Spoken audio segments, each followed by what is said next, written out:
इराणनं अमेरिकेला उघडपणे धमकी दिलेली आहे।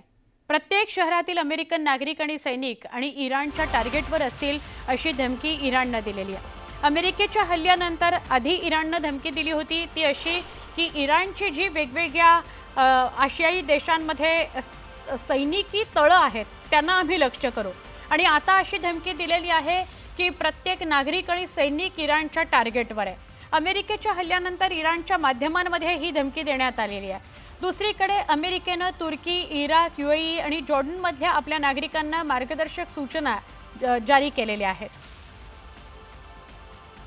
अमेरिकन नागरिकांना आणि सैनिकांना आम्ही लक्ष्य करू असं इराणनं धमकी दिलेली आहे।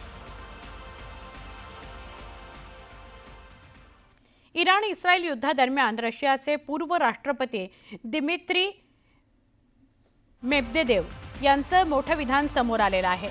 अनेक देशात इराणला अण्वस्त्र देण्याकरता तयार असल्याचं त्यांनी म्हटलंय।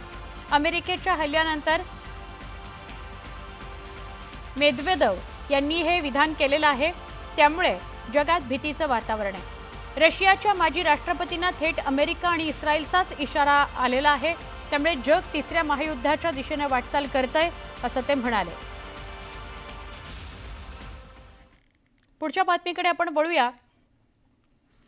इराणचे सर्वोच्च नेते अयातुल्ला अली खोमेनी यांनी इस्रायलला कठोर संदेश दिलाय। इस्रायलनं मोठी चूक केलेली आहे, याची शिक्षा इस्रायल भोगतंय। इस्रायलची शिक्षा सुरूच आहे असा इशारा त्यांनी ट्विट करत दिलेला आहे। खोमेनींनी ट्विट करत हा इशारा दिलेला आहे, त्यामुळे मध्य पूर्वेतील तणाव आणखी वाढू शकतो।